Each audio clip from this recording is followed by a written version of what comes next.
और राहुल गांधी की तरफ से जो गंभीर आरोप इलेक्शन कमीशन पर लगाए गए, इस पर बीजेपी की तरफ से प्रेस कॉन्फ्रेंस हो रही है। अनुराग ठाकुर क्या बोल रहे हैं? मामले राहुल गांधी जी के कई हैं। आज की प्रेस कॉन्फ्रेंस में हाइड्रोजन बम फोड़ने वाले थे, फुलझड़ी से काम चलाना पड़ा, वो भी फुल हो गई। क्या हो गया? इलेक्शन कमीशन ने बड़ा स्पष्ट कहा है कि no deletion of any vote can be done online by any member of public. Online किसी भी वोट को नहीं काटा जा सकता और no deletion can take place without giving an opportunity of being heard to the affected person. तो बगैर किसी की बात सुने उसका वोट नहीं काटते, उस पर निर्णय नहीं करते। 2023 में अनसक्सेसफुल अटेम्प्ट्स की गई, प्रयास किए गए जो विफल रहे, नाम काटने के आलंद असेंबली कॉन्स्टिट्यूएंसी में। और ये इलेक्शन कमीशन ने एफआईआर फाइल करने के लिए ही कहा था इस पर, और मैटर इन्वेस्टिगेट करने के लिए भी इलेक्शन कमीशन ऑफ इंडिया ने ही कहा था। इलेक्शन कमीशन ने मोबाइल नंबर पहले ही उपलब्ध करवा दिए हैं, आईपी एड्रेस अगर दे दिए हैं, अगर मोबाइल नंबर दे दिए, आईपी एड्रेस दे दिए, तो कांग्रेस शासित राज्य की कर्नाटक की सीआईडी ने अब तक क्या किया? और मैं एक ध्यान आपके माध्यम से देश की जनता को बताना चाहता हूं।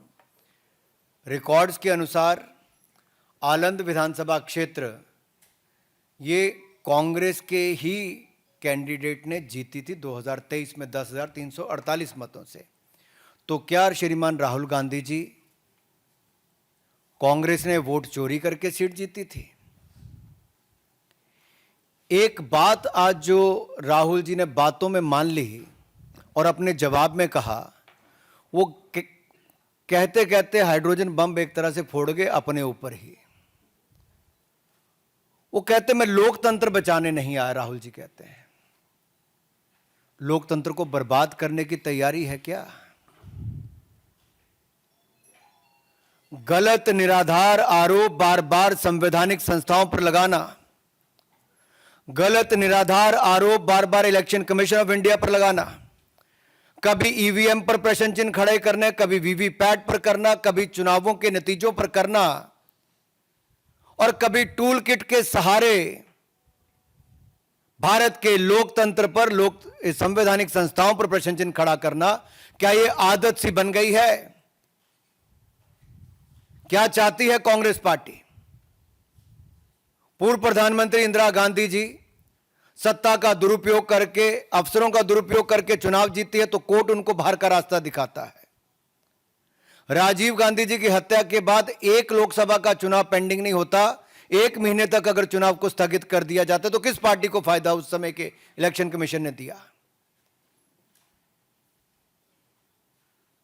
रमा देवी जी, एमएस गिल, टीएन शेषन से लेकर ये बाकी सारे इलेक्शन कमिश्नर जो थे, किस पार्टी ने नियुक्त किए और वापस किस दल में गए? कांग्रेस पार्टी में गए।